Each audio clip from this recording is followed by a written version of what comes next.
Fredericks Foundation has been an alternative source of funding for SMEs since 2001. What are its origins? Now, the Fredericks Foundation was actually founded by Paul Barry Walsh, an extremely successful entrepreneur and philanthropist. A man who believed that self-employment was the best way, indeed the only way, for people to get off benefit dependency. We lend money to those people who've got business ideas that can't access mainstream finance. Now, in Gloucestershire, since 2003, we've helped to create or grow over 175 businesses, creating or maintaining and sustaining more than 400 jobs, which otherwise simply wouldn't be there. We've lent money to all sorts of businesses, many of which you will know and you will probably use. Fredericks is different in that it's not just about the money. We rely very heavily on volunteers to support our clients in accessing the loan in the first place, but more importantly, providing mentoring for them through those early months of beginning a new business. What's different about Fredericks is we don't look at the credit score, we don't look at the computer screen, we look at the person, we look at the idea, we look them in the eyes to see if they have the enthusiasm and the passion and the ability, with our help, to make a success of that idea. Well, the one thing to say about Fredericks is we don't compete with the banks.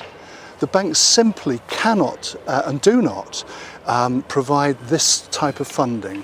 It's high risk, it's small, and therefore not sustainable from a banking point of view. If I have a business idea, how do I approach Fredericks, and what is the process for applying for a loan? The process for applying for a loan from Fredericks is, firstly, you have to be declined by your bank. They have had to say no to your idea. The process is online. That online application can be intimidating for some, so we will organise one of our volunteers to support the person through that initial process of creating their business plan, of getting their cash flow forecasts in place, and then, depending on the size of the loan and the type of loan, we either have a fast-track process up to £5,000, or if we feel the need to meet the individual, we will put together a lending panel, which is rather like the Dragon's Den, but a very happy, friendly and supportive Dragon's Den. Interestingly, we maintain very, very good and strong relationships with our customers, with our clients.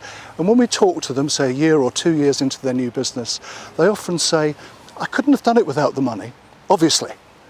But the thing that really made the difference was Fred or Julie, my mentor. They helped me out, they got me through the tough scrapes in those early months and have made a huge difference to what is now a successful business. In terms of our profile, we could always do with more help in getting our profile lifted and raised amongst the business community, and importantly amongst those people who may wish to access our funds, because there are a variety of loan providers out there, crowdfunding and other sources. But Fredericks is quite unique in the package of services that we provide and the types of loan that we provide, particularly at the high risk end of the markets. How do you see Fredericks Foundation engaging with the business community, and what are your objectives over the next 5 years? Now, over the next 5 years, our plan, a realistic plan, challenging but achievable, is to create 100 new businesses in Gloucestershire. And we need the help of the Chamber members to do that, both in time and financially. Now, that financial giving could be toward our revenue costs, or it could be through investment in the government scheme that's been created for disadvantaged communities called CITR, which is Community Investment Tax Relief. Now, in the current economic climate, people may see that as advantageous. But we know there are many Chamber members who work with us already, who could spread the word and help us achieve that wonderful goal of having 100 more businesses established in Gloucestershire within the next 5 years.